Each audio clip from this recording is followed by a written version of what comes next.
자, 선악과를 따먹음으로 인해 범죄한 인간은 몇 가지 증상을 보이기 시작을 했습니다. 인간에게 제일 먼저 나타난 증상이 뭐였습니까? 바로 하나님과의 관계가 깨져버렸다는 것이죠. 하나님의 소리를 듣자 아담과 하와는 무서워서 숨게 됩니다. 만약에 범죄하기 전이었다면 그들은 하나님의 소리를 들었을 때에 어떻게 반응했을까요? 기뻤을 겁니다. 와, 하나님 오시는구나. 자, 하나님과 함께하는 시간이 진심으로 즐겁고 행복했을 거예요. 자, 그러나 범죄한 인간은 하나님의 목소리조차 두려웠고, 그래서 나무 사이로 숨을 수밖에 없었습니다. 여러분, 이것이 바로 첫 번째 죽음의 증상이었습니다. 선악과 열매를 먹게 되면 어떻게 된다고 했어요? 정령 죽으리라 말씀하셨잖아요. 바로 이 죽음의 증상이 이렇게 나타나는 겁니다. 하나님과의 관계가 깨졌다. 하나님과 교제할 수 없게 되었다. 그 일로 인해서 오늘날에도 보십시오. 하나님과 교제하지 못하고 하나님과 만나지 못하는 사람들이 얼마나 많이 있습니까? 여러분들은 정말 다행이죠. 예수 믿고 구원받아서 다시 하나님과 관계를 회복할 수 있게 된 것. 큰 은혜인 줄로 믿습니다. 자, 그리고 두 번째 죽음의 증상은 바로 인간과의 관계가 깨졌다는 것입니다. 아담은 자신의 범죄를 하와의 책임으로 떠넘겨 버렸어요. 하와가 선악과를 건네주지만 않았다면 범죄하지 않았을 것이라고 이렇게 핑계를 댑니다. 심지어 하와를 만들어주신 하나님에게까지 책임을 떠넘기는 비열한 모습까지 보이게 되죠. 하나님께서 저 여자 나한테 주지 않았으면 제가 죄를 범하지 않았을 것입니다. 저는 선악과 절대 안 따먹습니다. 참 비열하죠. 사랑하는 부부 사이가 이렇게 완전히 갈라졌고, 또 오늘 살펴볼 말씀에서도 보겠지만 피를 나눈 형제 사이에서도 완전히 깨져 있는 관계를 우리가 확인할 수 있게 됩니다. 서로 사랑을 나누면서 행복했던 인간 관계가 죽음을 맞이하게 되었던 것입니다. 그때로부터 지금까지 인간 관계가 쉽지가 않아요. 건수 하나 있으면 인간 관계는 확실하게 깨져버립니다. 보고 싶지 않으면 안 봐도 되는 그런 사회로 전락될 수 있어요. 자, 그러나 우리 그리스도인들, 또 우리 교회 안의 성도들은요, 그 인간관계, 깨져버린 인간관계가 다시 회복되어지는 하나님의 자녀인 줄로 믿습니다. 우리는 한 형제, 한 자매이잖아요. 아까 우리 찬양했잖아요. 한 형제, 또 한 자매. 우리는 예수 그리스도의 보혈을 나눈 공동체이기 때문에 우리 안에는 진정한 사랑의 교제가 있어야 될 줄로 믿습니다. 혹이라도 여러분 인간관계 속에서 뭔가 불편한 문제가 있거나 어려운 관계가 생길 수 있죠. 교회 내에서도. 지혜롭게 관계를 개선해 나갈 필요가 있어요. 근데 우리가 지혜를 구하지 않으면요, 분명히 사단이 틈을 타게 되어 있습니다.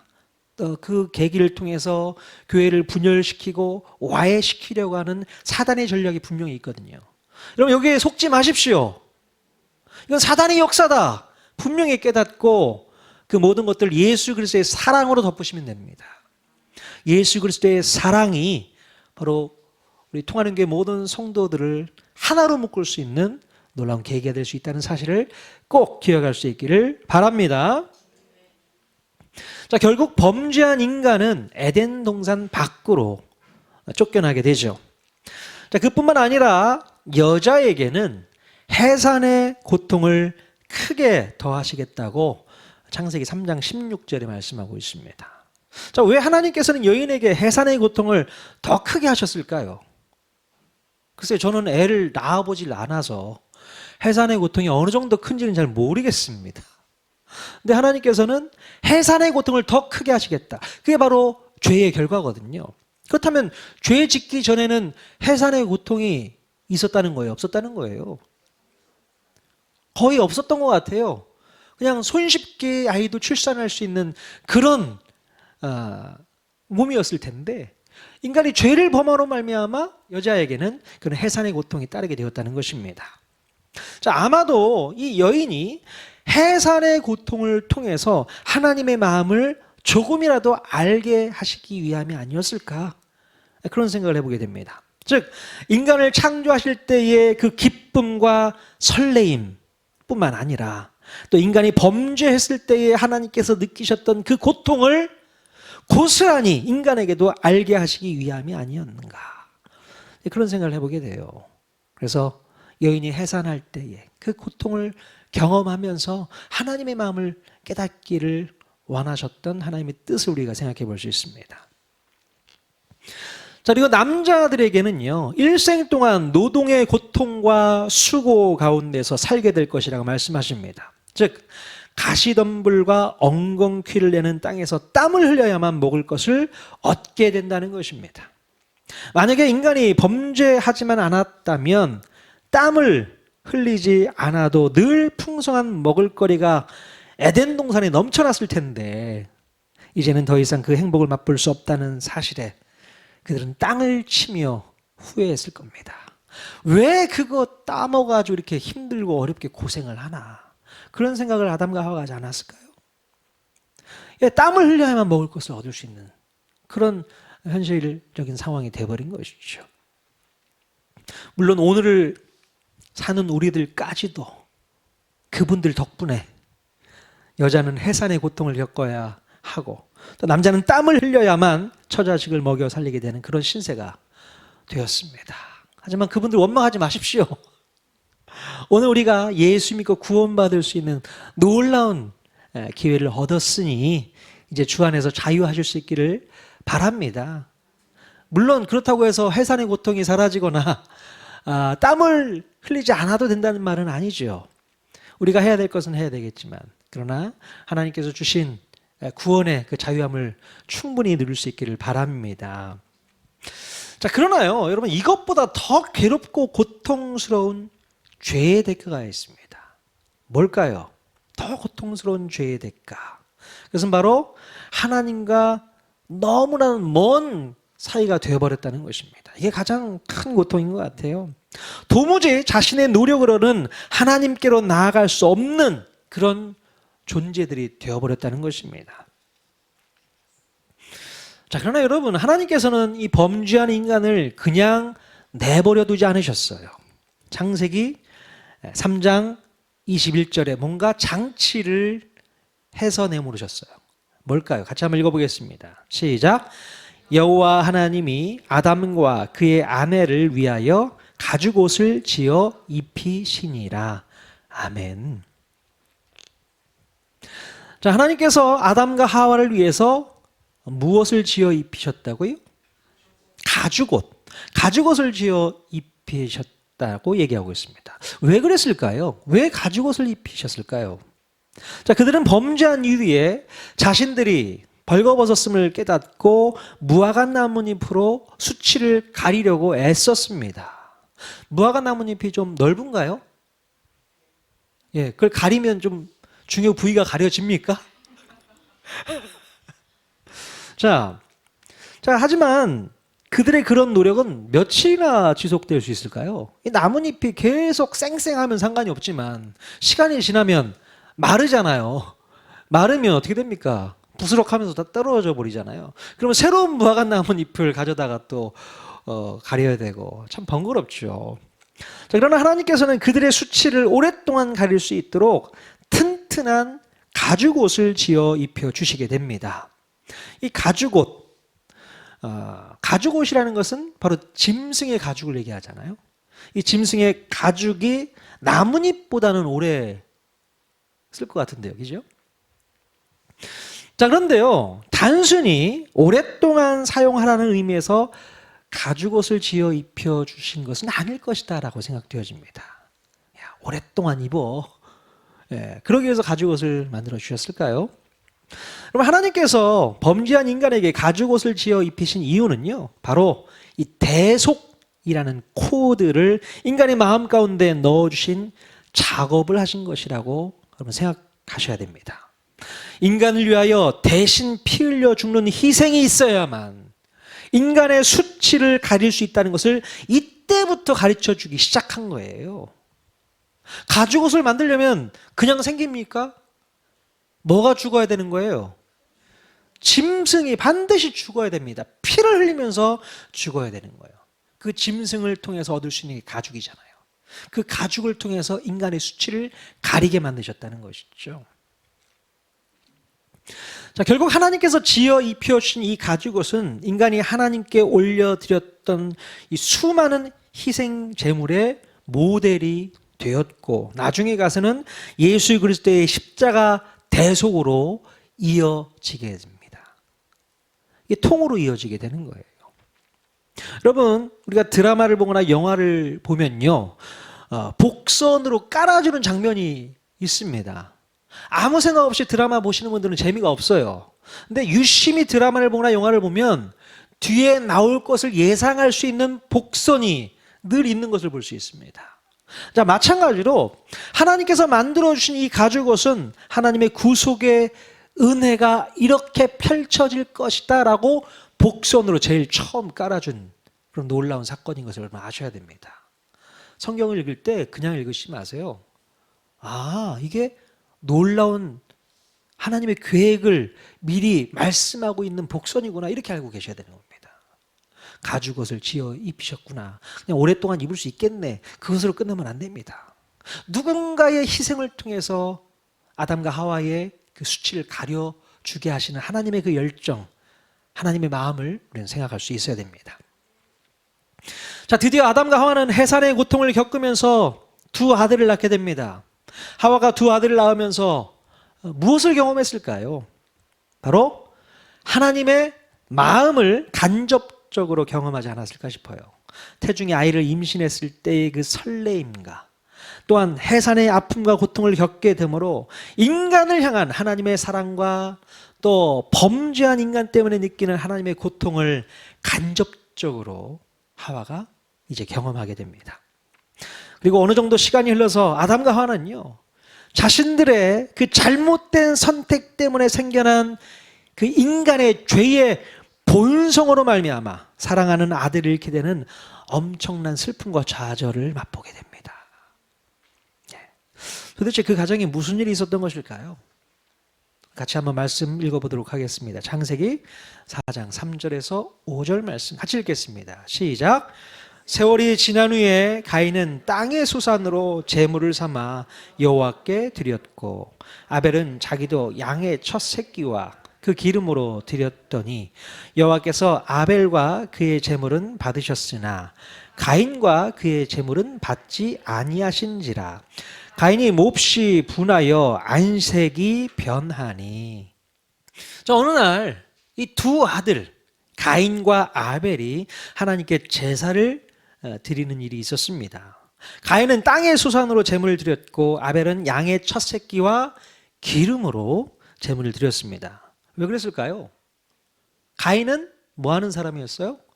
농사 짓는 사람이었고, 아벨은요, 양치는 사람이라고 성경이 표현하고 있습니다. 그러니까 자기가 농사를 지으니까 농산물로 하나님께 제사를 드린 거고요.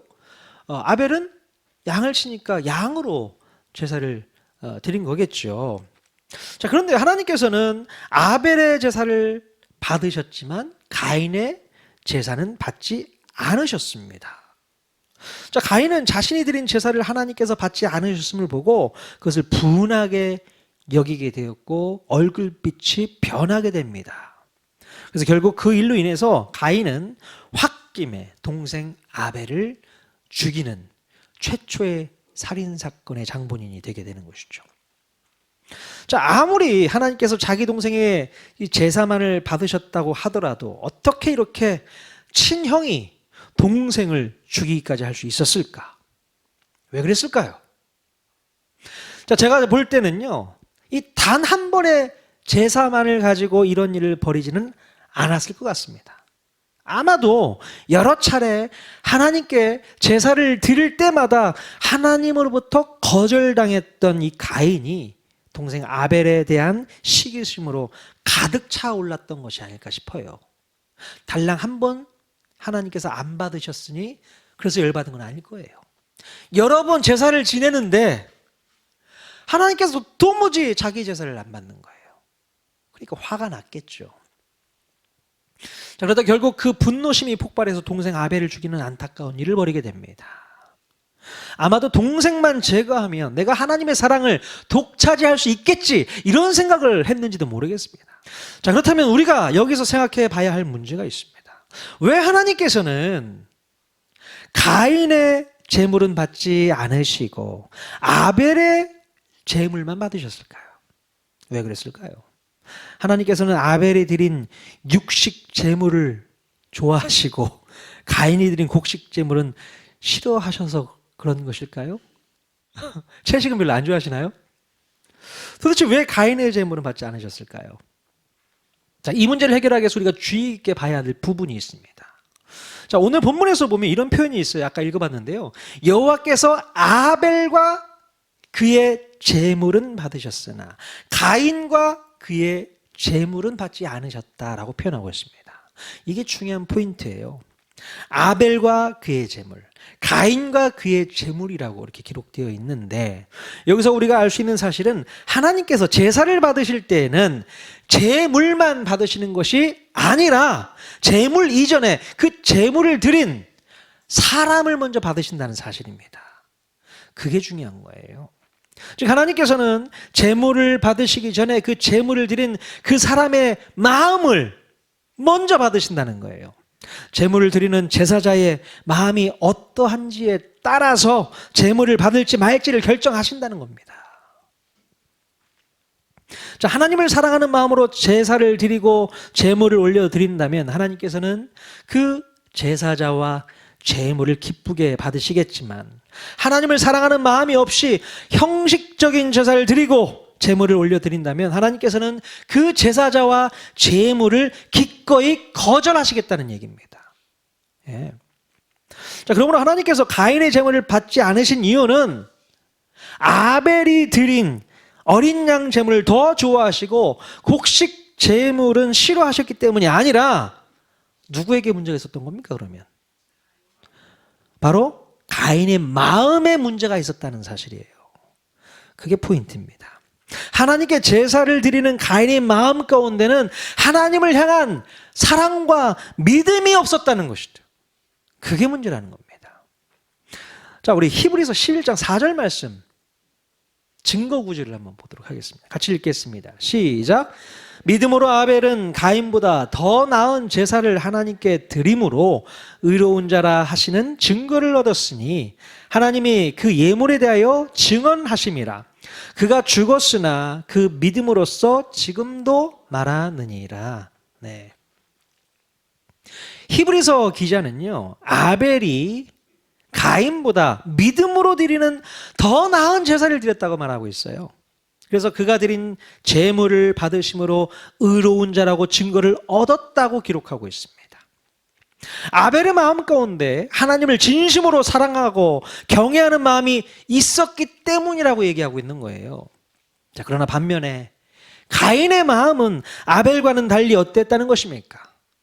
당연히 처음부터 가인의 마음은 악했다라고 볼 수 있는 것이죠. 악한 마음을 갖고 있었다는 것입니다. 증거 구절을 한번 또 보도록 하겠습니다. 요한일서 3장 12절 말씀. 자, 같이 읽겠습니다. 시작. 가인같이 하지 말라. 그는 악한 자에게 속하여 그 아우를 죽였으니 어떤 이유로 죽였느냐? 자기의 행위는 악하고 그의 아우의 행위는 의로움이라. 네. 여러분, 가인의 마음과 행위는 처음부터 악한 자에게 속했다고 기록하고 있죠. 하나님께서 자신의 제물을 받지 않았기 때문에 그때 악한 마음이 생겨난 것이 아니라 원래 가인의 마음이 이미 악한 상태였다라는 것입니다. 그래서 하나님께서는 악한 마음으로 제사를 드렸던 가인의 제물을 단호히 거절하셨던 것을 우리가 분명히 깨달아야 되는 것입니다. 가인의 마음 가운데 하나님을 사랑하는 믿음이 없었다는 거예요. 오히려 악한 마음이 존재하고 있었다는 것이죠. 교만한 마음이 있었을지 모르겠습니다. 그러니 그가 드리는 제사 하나님께서 받으실 이유가 없는 것이죠. 자, 그렇다면 여기서 우리는 중요한 교훈을 얻을 수 있게 됩니다. 자, 우리가 하나님께 드리는 예배도 마찬가지라는 것을 알아야 돼요. 우리가 하나님께 예배를 드릴 때에 하나님께서 중요하게 보시는 것이 무엇일까요? 네, 바로 예배를 드리는 예배자들의 진심 어린 마음을 보신다는 겁니다. 예배를 드리는 사람이 어떤 마음으로 와서 예배를 드리는지를 아주 중요하게 보고 계신다는 것이죠. 우리가 아무리 좋은 예물을 드리고 값비싼 예물을 드린다고 하더라도 예배를 드리는 예배자의 마음이 하나님을 향한 진심이 없다면 그 예배는 헛된 예배일 수밖에 없습니다. 여러분, 좀 전에 히브리서 기자는요, 아벨의 예배가 어떤 예배라고 했습니까? 아벨이 드린 예배는 믿음으로 드리는 예배라고 했습니다. 믿음으로 드리는 예배를 통해 의롭다고 인정받았다라고 얘기하고 있습니다. 자, 그렇다면 여러분, 믿음으로 드리는 예배는 어떤 예배일까요? 믿음으로 드리는 예배란 바로 살아계신 하나님이 오늘도 우리들의 찬양과 예배를 받고 싶어 하신다는 것을 깨닫고 진심을 다해서 영광을 올려드리는 예배라고 저는 생각합니다. 이게 바로 믿음으로 드리는 예배구나. 자, 그런데요, 우리의 진심을 다해서 영광 올려드리는 믿음의 예배는 주일 1시간 예배를 뿌듯하게 잘 만들어 드렸다고 해서 하나님께 인정받는 예배가 되는 것은 아닙니다. 정말로 이 1시간 동안 우리가 믿음의 예배를 드리기 위해서는요, 우리가 일주일 내내 믿음의 삶을 살아낼 수 있어야 되는 거예요. 그게 중요합니다. 일주일 내내 하나님을 향한 믿음의 삶을 살지도 않으면서 꼴랑 주일 1시간 잘 차려 드린다고 해서 하나님께서 기쁘게 받으실 거라고 생각하는 것은 착각입니다. 자, 그러므로 여러분, 일주일 내내 믿음의 삶을 잘 살아내십시오. 그게 중요합니다. 그래야만 이 1시간의 예배가 믿음의 예배가 될 수 있고, 그래야만 하나님께서 기뻐하시는 예배가 될 수 있다는 것입니다.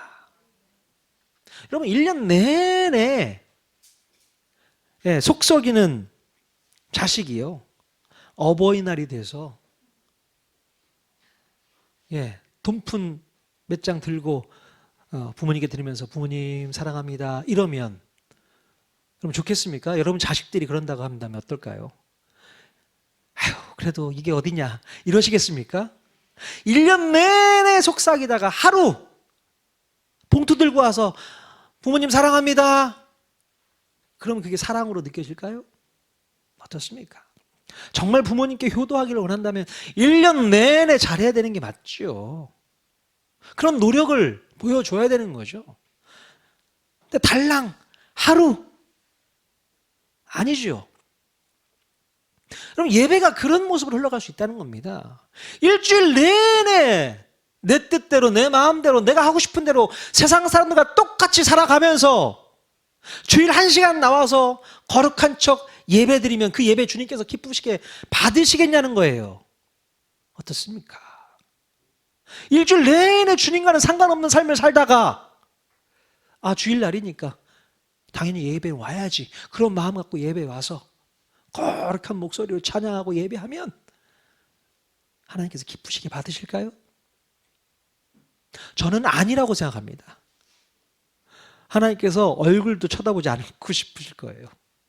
난 네 삶을 다 알고 있어. 일주일 내내의 삶을 다 알고 있는데 네가 지금 드리는 예배 가식이야, 위선이야, 이렇게 얘기하지 않으실까요? 자, 여러분, 우리가 예배를 드릴 때에 하나님께서 기쁘시게 받는 예배를 드리는 것이 마땅하죠. 기쁘시게 해드려야 되는 겁니다. 자, 그런데 언제부터인가 사람들은요, 하나님께서 기쁘시게 받는 예배보다는요, 사람이 볼 때 감동이 있고 매력이 넘치는 예배를 디자인하느라고 애쓰는 것을 볼 수 있습니다. 정말 그래요. 여러분, 사람만 기뻐하는 예배, 사람만 열광하는 예배, 단순히 쇼에 불과하다는 사실을 기억해야 됩니다. 쇼하는 겁니다. 쇼하는 예배를 통해서 은혜 받았다고 하는 것은 다 거짓말입니다. 쇼하면 안 됩니다. 예배는 주님이 기뻐하시는 예배가 되어야지 내 감정이 치우셔서 오늘 예배는 좋았네 나빴네 은혜가 됐네 안 됐네 이렇게 평가하시면 안 되는 거예요. 여러분 스스로가 잘 알고 계실 겁니다. 내가 하나님께 진심을 다해서 예배했다. 오늘은 예배 성공했다. 알고 계실 겁니다. 근데 앞에서 목사님과 또 우리 성도들이 같이 찬양하면서 예배하고 뭔가 프로그램이 어떻고 디자인이 어떻고 예배가 매끄럽고 깔끔하고 이 정도 목사님의 말씀이 오늘은 어떻고 저떻고 이러면서 예배가 좋았네 나빴네 이런 평가를 하실 이유가 전혀 없는 것이죠. 하나님을 기쁘시게 하는 여러분의 마음만 있으면 되는 거 아니겠습니까? 내가 어떻게 해서든 하나님을 기쁘게 하리라. 오늘만큼은 하나님을 더 기쁘게 하리라. 물론 일주일 내내 하나님을 기쁘시게 하는 삶을 살아야 되겠지만 오늘은 특별한 날이기에 주일은 특별하잖아요. 특별한 날이기에 하나님을 더 기쁘시게 해드리겠다. 그런 마음을 갖고 이 자리에 와서 앉아 있어야 되는 겁니다. 그래야지 여러분의 예배를 주님께서 기뻐 받으시고 그것에 대한 응답으로 은혜를 부어주시게 되는 거예요. 복을 허락해 주시는 거란 말이죠. 그냥 복이 떨어지는 게 아닙니다. 예배에 성공한 사람에게만 복이 떨어지는 거예요. 예배에 성공하십시오. 진심으로 예배에 성공하십시오. 여러분 제가 생각할 때에 주님이 기뻐하시는 예배에는 반드시 두 가지가 있어야 된다고 생각해요. 첫 번째는 회개의 눈물이 있어야 되고요. 두 번째는 희생의 제물이 분명히 있어야 된다고 생각합니다. 이 두 가지 꼭 기억했으면 좋겠어요. 우리가 하나님께 예배하기 전에 우리의 죄와 허물을 다시 한번 십자가에 못 박고 예수님의 보혈에 의지해서 회개하며 믿습니다. 아마도 가인의 제사 가운데 부족했던 것이 바로 회개의 눈물이 아니었을까 싶어요. 회개의 눈물. 하나님 제가 죄인입니다. 저를 용서해 주십시오. 그 하나님 앞에 드리는 회개가 먼저 있어야 되는 거죠. 여러분 누가복음 18장에 보면 세리가 성전에서 기도할 때 어떻게 기도하고 있습니까? 자, 18장 13절 같이 한번 읽어볼까요? 같이 읽겠습니다. 시작. 세리는 멀리 서서 감히 눈을 들어 하늘을 쳐다보지도 못하고 다만 가슴을 치며 이르되 하나님이여 불쌍히 여기소서 나는 죄인으로소이다 하였느니라. 네. 세리는요 하늘을 쳐다보지도 못하고 자신의 가슴을 치면서 자기를 불쌍히 여겨달라고 자기는 죄인이라고 고백하면서 눈물로 회개하며 예배하게 됩니다. 그때 그런 세리에 대해서 우리 예수님이 뭐라고 말씀하셨습니까? 그가 의롭다 하심을 받았다고 예수님이 말씀해 주고 계세요. 여러분 예배 때 우리가 하나님 앞에 회개하는 마음이 먼저 있어야 되는 것이죠. 그 마음 가난한 심령으로 주님 앞에 나오셔야 되는 겁니다. 그래서 저는 우리 통하는 교회 모든 성도들이 예배 시간 딱 맞춰서 오기보다도 조금 더 일찍 와서 자리에 앉아서 하나님 앞에 참회의 기도를 하는 것이 마땅하다고 생각합니다. 물론 반갑게 만난 성도들과 함께 교제 나누는 것도 너무 좋아요. 하지만 먼저 주님 앞에 회개의 기도, 간절하게 내 마음에서 나오는 회개의 기도가 먼저 있어야 됩니다. 그거 없이 예배 드린다. 하나님께서 기뻐하지 않으세요. 우리 마음가운데 죄가 있는데 죄를 먼저 예수 그리스도의 보혈로 깨끗하게 씻고 예배하는 거, 이거 중요한 예배의 모습 아닐까요? 예수님께서 그런 말씀하고 계세요. 너희가 예배하기 전에 혹시 원망 들을 만한 일을 한 관계가 있다면 먼저 그 문제부터 해결하고 와서 재물을 들고 와서 예배드리라. 그런 얘기 들어보셨죠? 예. 그게 중요하다는 겁니다. 원망 들을 만한 관계, 좋지 못한 사이가 있다면 그것부터 빨리 해결하고 와라. 그래야 내가 예배 받을 거야. 예. 자, 하나님은 진정한 우리의 예배를 받기를 원하시는데 눈물 어린 회개부터 먼저 우리가 진행하고 예배를 해야 될 줄로 믿습니다. 자, 그리고 또 한 가지, 주님이 기뻐하시는 예배는요 희생의 제물이 있어야 돼요. 희생의 제물.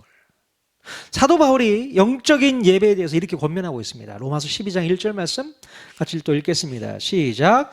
그러므로 형제들아 내가 하나님의 모든 자비하심으로 너희를 권하노니 너희 몸을 하나님이 기뻐하시는 거룩한 산 제물로 드리라. 이는 너희의 드릴 영적 예배니라. 아멘. 여러분, 진정한 희생은 여러분이 가지고 나오시는 헌금 몇 푼이 아니에요. 하나님께서 기뻐하시는 진정한 희생은 여러분 자신이 바로 희생 제물이 되어야 되는 것입니다. 내 자신이 희생 제물이 되어야 되는 거예요. 그거를 더 기뻐하신다는 사실입니다. 제가 지난주에 진도군 조두면에 위치한 우리 상조도 침례교회를 방문하고 갔습니다. 지난주 금요일인가요? 6시 내 고향에 조도 섬에 관련된 내용이 방영됐다고 하더라고요. 그래서 보신 분들이 목사님이 가신 곳이네 하면서 이렇게 반갑게 봤다는 이야기를 제가 들었습니다. 이 상조도 교회, 그러니까 조도가 있는데 위에 있는 곳이 상조도고 밑에 있는 곳이 하조도예요. 다리로 연결이 되어 있습니다. 그래서 이제 크게 이제 조도라고 하는데요. 우리 상조도 침례교회 목사님과 사모님이 아주 젊은 부부세요. 젊은 분이신데 우리 목사님께서 한참 전에 또 영국에서 공부도 하셨고 독일도 다녀오시고 매우 뛰어난 재능을 갖고 계신 두 부부입니다. 자, 그런데 어느 날 그분들이 하나님의 부르심을 깨닫고 그 섬으로 들어와서 장인 어른이 목회를 이어받아서 목회를 하시게 되었다고 얘기를 하더라고요. 뭐 장인 어른이 뭐 한 몇천 명 되는 교회 운영하셨겠죠? 그래서 그 교회 왔겠죠? 천만의 말씀이요.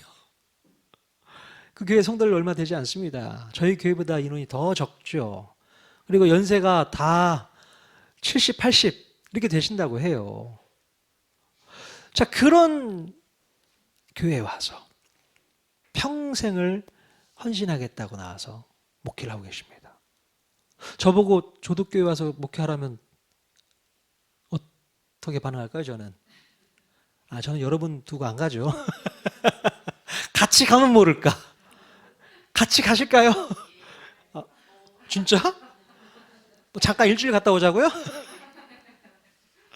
쉽지 않겠다 생각이 들어요. 뭐냐? 하나님의 마음을 깨닫고 그분들은 희생의 제물을 드린 겁니다. 자신의 인생 가운데 하나님께 올려드리는 귀한 시간들, 희생의 제물이 되어주신 것이죠. 얼마나 하나님께서 기뻐하실까요? 그들의 모습을 통해서. 모르겠습니다. 또 하나님께서 그들에게 어떠한 소명을 주실지는 모르겠지만 현재 있는 자리에서 하나님께 영광을 드린 그들의 모습, 큰 도전을 받고 왔고요. 저도 여러분들에게 희생제물 되어야 되지 않나 이런 생각을 해보게 돼요.